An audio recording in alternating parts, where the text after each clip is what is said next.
जय हिंद दोस्तों, the peak institute के यूट्यूब चैनल में आपका हार्दिक स्वागत है। तो दोस्तों, सीटेट के जो दिसंबर, जनवरी और फरवरी में जो एग्ज़ाम हुए थे, ये उनका प्रैक्टिस सेशन चल रहा है। अभी तक मैं 7 प्रैक्टिस सेट आपको अवेलेबल करा चुका हूँ। वो देखने के लिए आप हमारे चैनल की प्ले लिस्ट में जाकर सीरियल से सभी जितने भी क्वेश्चंस मैंने जितने भी प्रैक्टिस सेट कराए हैं उनको आप देख सकते हैं। सीरियल से सभी प्रैक्टिस सेट मैंने वहाँ पर डाल दिए हैं। ये प्रैक्टिस सेट नंबर 8 है। तो आइए सेशन को स्टार्ट करते हैं। पहला क्वेश्चन है सही कथनों की पहचान कीजिए। सही कथनों की पहचान कीजिए। ए नंबर है सामाजिक व आर्थिक हाशियाकरण आपस में जुड़े हुए नहीं हैं। बिल्कुल भी गलत, क्योंकि सामाजिक व आर्थिक जो हाशियाकरण होते हैं ये आपस में क्या होते हैं, लिंक्ड होते हैं, यानी जुड़े होते हैं। ऑप्शन बी, सामाजिक व आर्थिक हाशियाकरण आपस में जुड़े होते हैं, बिल्कुल सही। ऑप्शन सी विकास, ऑप्शन सी क्या है, एक मिनट, ऑप्शन सी है विकास परियोजनाओं के कारण लोगों का अस्थायी पुनः स्थानन प्रवसन कहलाता है, बिल्कुल गलत, यानी ए गलत और सी गलत, डी सही होगा। डी है विकास परियोजनाओं के कारण लोगों का स्थायी पुनः स्थानन विस्थापन कहलाता है, यानी डी भी सही होगा। तो जो इसका राइट आंसर होगा ऑप्शन नंबर बी और डी। तो देखिए ऑप्शन नंबर बी और डी किस में है, कुछ डी ना ऑप्शन में, तो जो डी ऑप्शन होगा वो इसका करेक्ट आंसर होगा। अगला क्वेश्चन है, और ये क्वेश्चन जो है ये पहली भी शिफ्ट में पूछा जा चुका है, मैं करा चुका हूँ, आपने देखा भी होगा। तो देखिए, बावड़ियों यानी जो सीढ़ीदार कुओं के बारे में नीचे दिए गए कथनों पर विचार करना है। पहला है ये मुख्यतः वर्षा रहित क्षेत्रों में ही दिखाई देते हैं, मतलब ऐसे इलाके जहाँ पर वर्षा नहीं होती है, तो बिल्कुल सही। ये वर्षा के पानी के भंडारण और संरक्षण की पारंपरिक प्रणाली है, ये भी सही होगा, बिल्कुल पारंपरिक प्रणाली है। तीसरा है इनका उपयोग सामुदायिक संसाधन के रूप में होता है, ये भी सही है। लास्ट है बावड़ियों में सीढ़ियाँ जमीन से नीचे कई मंजिल तक जाती हैं, परंतु किसी को भी सीढ़ी द्वारा नीचे पानी तक जाने की अनुमति नहीं होती है, तो बनाया ही क्यों जाएगा। अगर पानी पीने की ही अनुमति नहीं होगी तो क्यों बनाया जाएगा, यानी डी ऑप्शन क्या हो जाएगा, गलत। तो इसका जो राइट आंसर हो जाएगा option number A, B and C, इसका क्या हो जाएगा, राइट हो जाएगा। तो ए बी सी किस में है, डी ऑप्शन, तो इसका जो डी ऑप्शन होगा वो एकदम राइट होगा। अगला, आपदा के बाद शरणार्थी लोग अपने क्षेत्र को वापस लौटते हैं। मान लीजिए कोई आपदा होती है, इसके बाद जो शरणार्थी होते हैं वो अपने क्षेत्र में वापस लौटते हैं, इसको आप क्या कहेंगे, क्या इसको आप विस्थापन कहेंगे, स्थानांतरण कहेंगे, प्रत्यावर्तन कहेंगे या आप्रवास कहेंगे। तो इसको क्या कहेंगे, इसको हम प्रत्यावर्तन, यानी ऑप्शन नंबर सी प्रत्यावर्तन इसका राइट आंसर होगा। अगले क्वेश्चन की ओर बढ़ते हैं। क्वेश्चन नंबर 4 क्या कह रहा कि नीचे दी गई पहली हल कीजिए। पहली क्या है, पेड़ के तने में छेद बनाऊं, उसमें छिपे कीड़े मैं खाऊं, टुक टुक टुक टुक करता जाता हूं, बोलो क्या कहलाता हूं। ऑप्शन देखिए, ऑप्शन है कठफोड़वा, ऑप्शन बी है कलचिड़ी, ऑप्शन सी है शकरखोरा, ऑप्शन डी है फाख्ता। जो इसका राइट आंसर होगा कठफोड़वा, तो जो कठफोड़वा होगा ये इसका राइट आंसर होगा। अगला क्वेश्चन, बिहार में मधुमक्खी पालन के बारे में नीचे दिए गए कथनों पर विचार कीजिए। तो पहला क्या है ऑप्शन, पहला ऑप्शन है मधुमक्खी पालन आरंभ करने का सर्वोत्तम समय अप्रैल से जून होता है, बिल्कुल गलत। जो मधुमक्खी पालन का जो सर्वश्रेष्ठ जो समय होता है, क्या वो अप्रैल से जून होता है? क्या होगा इसका करेक्ट आंसर? वो अक्टूबर से दिसंबर होता है। कब से कब तक होता है? अक्टूबर से दिसंबर तक होता है। तो ऑप्शन नंबर ए तो गलत हो गया। प्रत्येक मधुमक्खी के छत्ते में एक रानी मक्खी जो अंडे देती है, बिल्कुल राइट। तीसरा है छत्ते में केवल कुछ नर मक्खी होते हैं, गलत। छत्ते में केवल कुछ नर मक्खी होते हैं, ये श्रमिक के रूप में विशेषण भूमिका निभाते हैं, यानी विशेष भूमिका निभाते हैं, बिल्कुल भी गलत। क्योंकि अगर हम श्रमिक मधुमक्खी की बात करें तो छत्ते में अधिकांशतः जो मधुमक्खियां होती हैं वो श्रमिक होती हैं, और ये छत्ता बनाती हैं तथा बच्चों की देखभाल करती हैं। तो जो इसका ये भी तो गलत हो गया। डी है मादा मधुमक्खियां फूलों के चारों ओर रस के लिए नाचती हैं, गलत। तो इसका राइट आंसर क्या होगा? Only B. अब ऑप्शन की ओर आते हैं। अब ओनली बी, इसमें कोई भी नहीं दिख रहा, यानी इसमें से कोई नहीं होगा, और आयोग ने भी इसके लिए सभी को बोनस अंक प्रदान किए थे। अगला क्वेश्चन, महाराष्ट्र में गन्ने के खेतों वाले एक गांव में मुकादम की क्या भूमिका है? वह एक एजेंट है जो विभिन्न सिंचाई की सुविधाओं को उपलब्ध कराता है, गलत।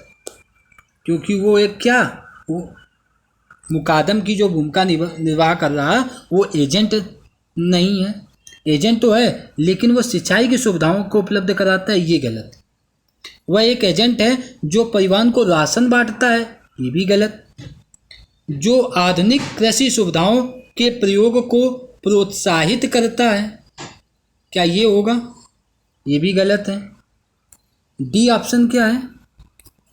वह एक एजेंट है जो धन उधार पर देता है तथा प्रत्येक परिवार द्वारा लिए गए ऋण का विवरण देता है। ऑप्शन नंबर जो डी होगा ये एकदम करेक्ट आंसर होगा। अगले क्वेश्चन की ओर बढ़ते हैं।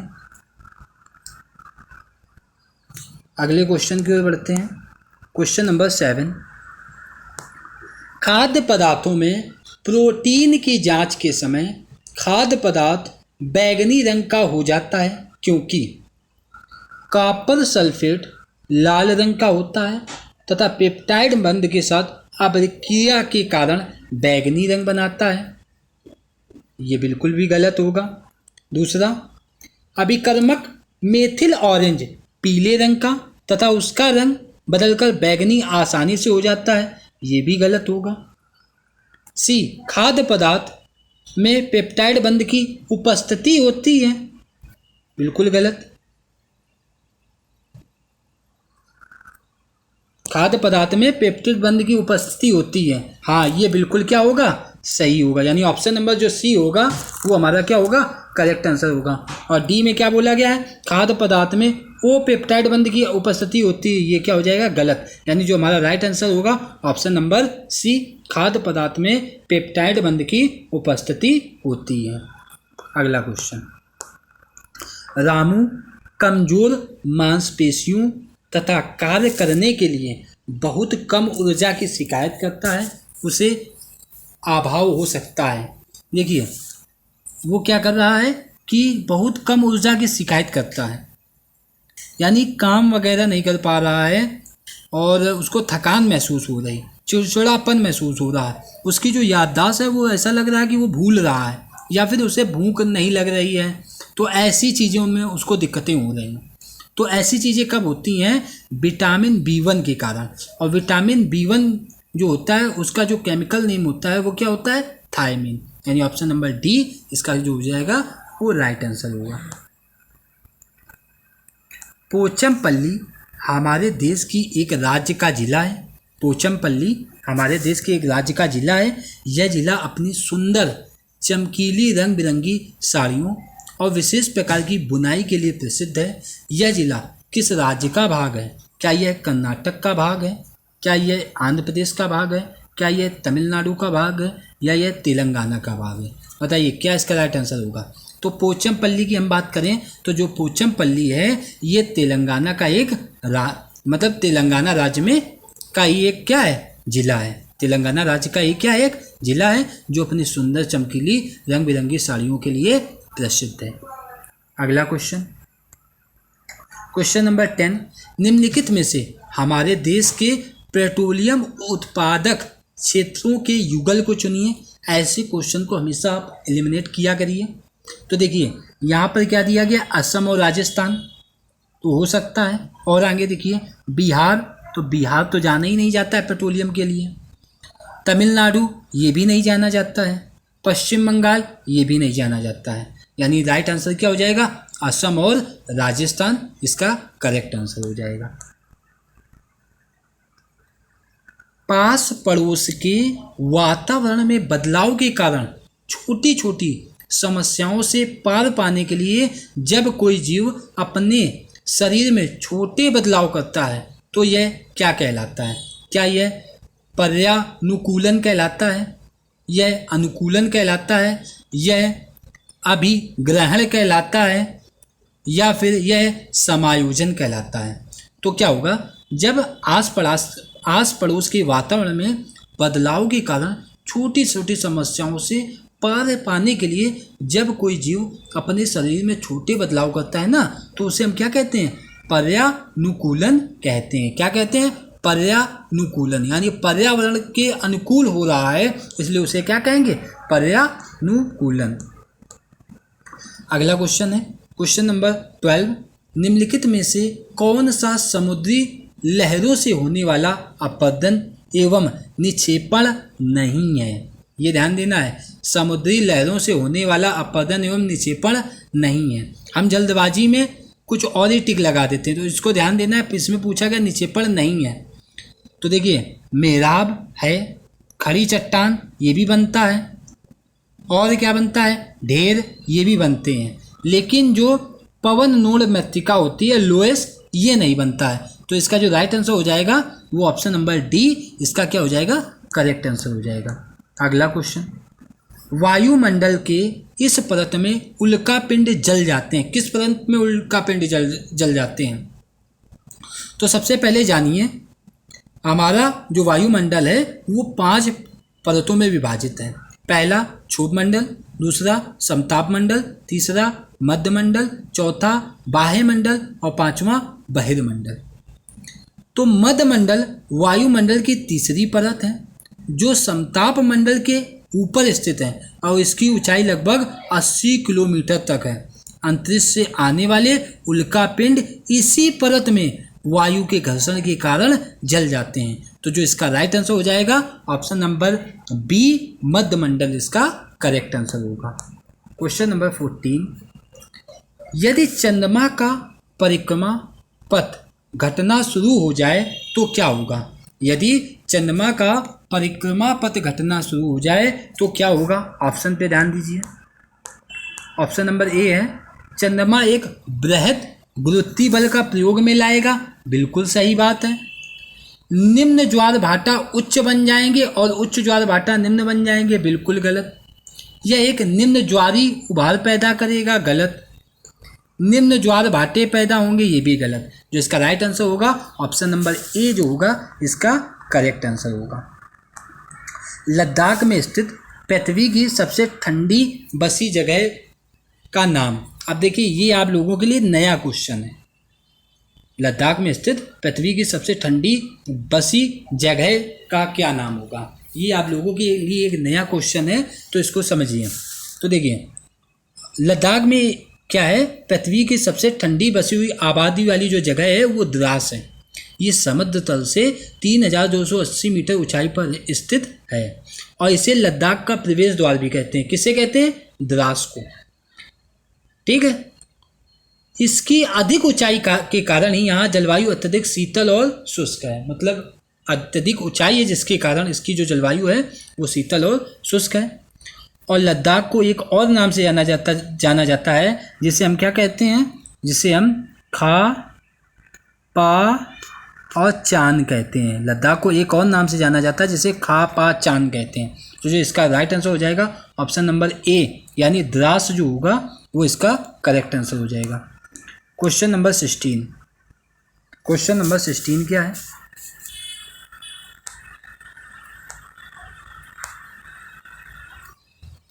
एक एक पर्यावरण निम्नलिखित में से कौन से कथन प्रक्रिया कौशल की व्याख्या करते हैं? तो ध्यान दीजिए ऑप्शन में, एक पर्यावरण अध्यापक अपने विद्यार्थियों को समझाता है कि सांप के कान नहीं होते हैं, इसलिए वे सपेरे की बीन नहीं सुन सकता है।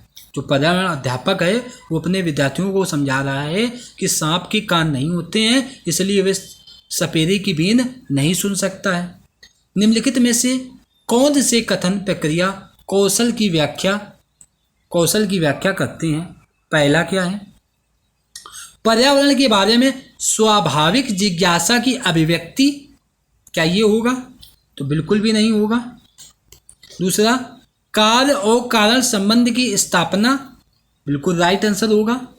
जीव विविधता के प्रति सराहना करना, ये भी गलत होगा। अवलोकन के आधार पर सामान्यीकरण करना, ये भी सही होगा। यानी ऑप्शन नंबर बी और डी इसका जो होगा राइट आंसर हो जाएगा। यानी बी और डी ऑप्शन नंबर ए इसका करेक्ट आंसर होगा। खाद्य पदार्थों के खराब हो जाने के प्रकरण को पढ़ाने के लिए निम्नलिखित में से कौन सी क्रियाकलाप या चर्चा कक्षा में शिक्षक को करानी चाहिए? फिर से सुनिए, इसको इधर एडजस्ट कर देता हूँ। खाद्य पदार्थों के खराब हो जाने के कारण प्रकरण को पढ़ाने के लिए निम्नलिखित में से कौन सी क्रियाकलाप या चर्चा कक्षा में शिक्षक को करानी चाहिए? पहला ऑप्शन है घर पर भोजन बनाने का अवलोकन करना। दूसरा ऑप्शन है मात्रा में चीज़ों को खरीदना।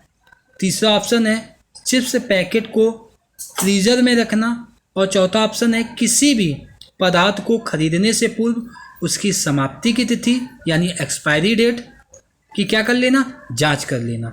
तो क्या इसका राइट आंसर होगा? अब यहाँ पर पहले में क्या बोला गया है? भोजन बनाने का अवलोकन करना। क्या ये राइट आंसर होगा? नहीं होगा। अधिकतम मात्रा में हम चीज़ खरीद लेंगे, ये भी गलत होगा। चिप्स पैकेट को फ्रीजर में रखेंगे, ये भी गलत होगा। लेकिन हम सबसे पहले क्या करेंगे? हम एक्सपायरी डेट चेक करेंगे। तो ऑप्शन नंबर डी जो होगा ये एकदम करेक्ट आंसर होगा। अगला क्वेश्चन, निम्नलिखित में से किस योजना से सक्रिय अधिगम पहचाना जाता है? कब आप कहेंगे कि कोई भी व्यक्ति है या कोई भी स्टूडेंट है वो सक्रिय अधिगम कर रहा है? कब आप पहचानेंगे? अगर वह स्वपठन कर रहा है, समस्या का समाधान निकाल रहा है और लोगों में डिस्कशन कर रहा है यानी चर्चा कर रहा है, अपने जो पीयर ग्रुप हैं, जो हम उम्र के सहपाठी लोग हैं, उनसे उस विषय में चर्चा कर रहा है। क्या ये राइट आंसर होगा? उपलब्धि परीक्षण, ये तो एकदम गलत हो जाएगा। उपलब्धि परीक्षण क्या ये आपको उपलब्धि परीक्षण से क्या ये आप कहेंगे वो सक्रिय अधिगम है? श्यामपट्ट में नोट लिखना, बिल्कुल भी गलत है। संरक्षित अधिगम अनुभव देना, ये भी गलत। यानी ऑप्शन नंबर ए, वह स्वयं पठन कर रहा है, समस्या का समाधान करने की कोशिश कर रहा है और लोगों में क्या कर रहा है? डिस्कशन कर रहा है। ये इंडिकेट करता है कि जो विद्यार्थी है वो सक्रिय अधिगम कर रहा है। अगला क्वेश्चन, क्वेश्चन नंबर 19, जब विद्यार्थी को उनकी अपनी गति से सीखने की स्वतंत्रता दी जाती है तब अधिगम का यह उपागम कहलाता है। क्या कहलाता है अधिगम का यह उपागम? सहयोगात्मक अधिगम, अनुकूली अधिगम, सक्रिय अधिगम, निष्क्रिय अधिगम, क्या कहलाता है? आप लोग कमेंट करके इसका जवाब दे सकते हैं। 19 का जो राइट आंसर होगा क्या होगा? तो फिर से ध्यान दीजिए कि जब विद्यार्थी उनकी अपनी गति में से सीखने की स्वतंत्रता दी जाती है, मतलब बच्चे को स्वतंत्रता दी जाती है कि अपनी तरीके से वो सीखने के लिए अग्रसर रहे, तब अधिगम का यह उपागम क्या होगा? सहयोग अधिगम होगा, बिल्कुल भी गलत। अनुकूली अधिगम गलत, निष्क्रिय अधिगम गलत। जो इसका राइट आंसर हो जाएगा एक्टिव लर्निंग यानी सक्रिय अधिगम जो होगा यह इसका सबसे बेस्ट आंसर होगा। क्वेश्चन नंबर 20 की ओर बढ़ते हैं। क्वेश्चन नंबर 20, आप लोग कमेंट करके जवाब जरूर दिया करिए। ऐसा होता है जब आप लोग कमेंट करते हैं तो कुछ ऐसे प्रश्न होते हैं जिनके आंसर आपको हमेशा लर्न हो जाते हैं। तो देखिए क्वेश्चन नंबर कौन सा है आपका, ये क्वेश्चन नंबर ये आपका है 20। कक्षा पाँच के विद्यार्थियों को आवेश के बारे में सिखाते समय निम्नलिखित में से कौन सी युक्ति इंक्वायरी को प्रोत्साहित करती है। आवास के बारे में सिखा रहे हैं हम लोग, तो अन्वेषण यानी खोज करना को कौन प्रोत्साहित करेगा, खोज करने को। विद्यार्थी से ग्रामीण और शहरी क्षेत्रों के विभिन्न आवासों के चित्र एकत्र करने के लिए कहना, यानी आप उसको चित्र एकत्र कराएंगे तो क्या ये अन्वेषण हो गया, खोज हो गया। विद्यार्थी को विभिन्न पशुओं के आवास के चित्र दिखाना, विद्यार्थियों को विभिन्न पशुओं के आवासों पर डिजिटल प्रस्तुतिकरण, और लास्ट ऑप्शन विद्यार्थियों को समुदाय में आवासों में भ्रमण के अपने अनुभव का वर्णन करना। सबसे राइट आंसर जहाँ पर उसके खुद के अनुभव को वरीयता दी जाएगी वो आंसर सबसे बेस्ट, यानी ऑप्शन नंबर डी इसका एकदम करेक्ट आंसर होगा। Question number 21। प्राथमिक कक्षाओं में पर्यावरण अध्ययन शिक्षण हेतु निम्नलिखित में से क्या अनिवार्य है। प्राथमिक कक्षाओं में पर्यावरण शिक्षण हेतु निम्नलिखित में क्या अनिवार्य है। सुसज्जित प्रयोगशाला, एकदम सजी धजी प्रयोगशाला हो, यह अनिवार्य है। संसाधन कक्ष, ये अनिवार्य है। क्या अनिवार्य है, स्थानीय संसाधन, जो उसके स्थानीय संसाधन है वो उसको उपलब्ध हो। दूसरा, आसानी से उपलब्ध सामग्री का उपयोग करने वाले प्रयोग, यानी option number C, option number D, यानी ऑप्शन नंबर जो सी होगा ये इसका एकदम करेक्ट आंसर होगा। अगला क्वेश्चन नंबर 22। Question number 22।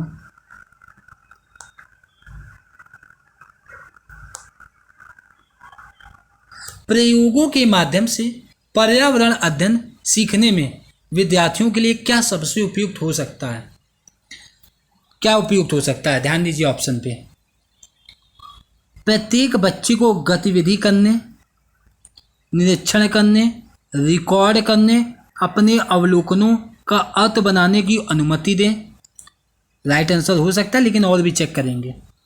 उन सभी उत्तरों को स्वीकार ना करें जो बच्चे अपनी भाषा में दे रहा। क्यों भाई, बच्चों से आप जवाब ले रहे हैं तो बच्चों के जवाबों को स्वीकार क्यों नहीं करेंगे। बाल केंद्रित शिक्षा है ये, शिक्षक केंद्रित शिक्षा नहीं है। विद्यार्थियों को तथ्यों और सिद्धांतों सहित तत्व और सिद्धांत की बात बच्चा क्या जानेगा। अभी विद्यार्थियों को प्रयोग के परिणाम की परिभाषा लिखने की परिभाषा क्या समझ पाएगा, यानी खुद वो अपने अनुभव को खुद साझा कर रहा, खुद अवलोकन कर रहा, खुद उनके रिकॉर्ड कर रहा, यानी ऑप्शन नंबर ए जो होगा एकदम राइट आंसर हो जाएगा। अगला क्वेश्चन, निम्नलिखित में से कौन सा दस्तावेज एक निश्चित अवधि में बच्चों की उत्तरोत्तर यानी सक्सेसिव लर्निंग उपलब्धि का संचयी साक्ष्य है। क्या होगा इसका राइट आंसर। ऑप्शन पर फोकस करते हैं, फिर से देखना। निम्नलिखित में से कौन सा एक ऐसा दस्तावेज है जो एक निश्चित अवधि में बच्चे की उत्तरोत्तर अधिगम यानी बच्चे ने किस प्रकार का अधिगम किया है उसके बारे में बताएगा। आकलन सूचक अंकन पुस्तिका, बिल्कुल भी गलत। वार्षिक आकलन अभिलेख पंजिका, ये भी गलत। अब यहाँ पर सी पर देखिए, सबसे राइट आंसर होगा पोर्टफोलियो। पोर्टफोलियो के बारे में आपने जाना ही है, तो इसका जो राइट आंसर हो जाएगा ऑप्शन नंबर जो सी होगा वो क्या हो जाएगा, इसका राइट आंसर होगा। और पोर्टफोलियो क्या होता है, पोर्टफोलियो वह दस्तावेज होता है जो एक निश्चित अवधि में बच्चों की उत्तरोत्तर अधिगम उपलब्धि का संचयी साक्ष्य होता है। एक प्रकार की कह सकते हैं फाइल होता है जो बालक के जीवन के सभी क्षेत्रों में क्रमबद्ध जानकारी होती है, मतलब हर फील्ड की जानकारी होती है बच्चे की, चाहे वो शारीरिक जानकारी हो और चाहे वो पढ़ाई लिखाई से संबंधित जानकारी हो, वो सभी जानकारी किसमें मिलेंगी, पोर्टफोलियो में। क्वेश्चन नंबर 24, पर्यावरण अध्ययन के शिक्षण का विद्यार्थी केंद्रित प्रक्रम निम्नलिखित में से कौन सा है। व्याख्या विधि करना, श्रुत लेखन, व्याख्या एवं श्रुत लेखन और प्रयोजन विधि। तो क्या इसका राइट आंसर होगा। क्या सिर्फ व्याख्या दे देना, क्योंकि आप बात किसकी कर रहे हैं, विद्यार्थी केंद्रित के, जहाँ पर सेंटर में विद्यार्थी है। तो अगर विद्यार्थी केंद्रित शिक्षा है तो उसे सिर्फ व्याख्या देके आप नहीं समझा सकते हैं, उसे सिर्फ शुद्ध लेखन यानी सुनकर लिखा देना या व्याख्या और शुद्ध लेखन, इसका जो राइट आंसर होगा प्रयोजन विधि, यानी प्रोजेक्ट के माध्यम से आप बच्चे को सिखाने का प्रयास करेंगे। तो ऑप्शन नंबर डी जो होगा वो इसका क्या हो जाएगा, राइट आंसर हो जाएगा। अगला क्वेश्चन है क्वेश्चन नंबर 25। इंदिरा को यह समझने में कठिनाई हो रही है कि सांप के काटने की दवाई सांप के जहर से ही बनती है। इंदिरा के शिक्षक को निम्नलिखित में से कौन सी विधि का प्रयोग करना चाहिए जिससे वह इसे बेहतर तरीके से समझ सके।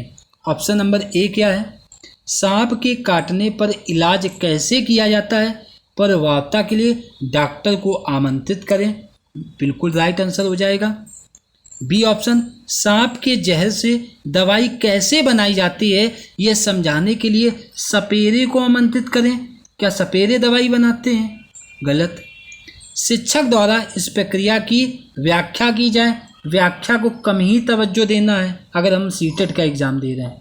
तो ऑप्शन नंबर सी क्या हो जाएगा, गलत। निगेटिव सेंस देता है जहां सिर्फ व्याख्या की बात हो।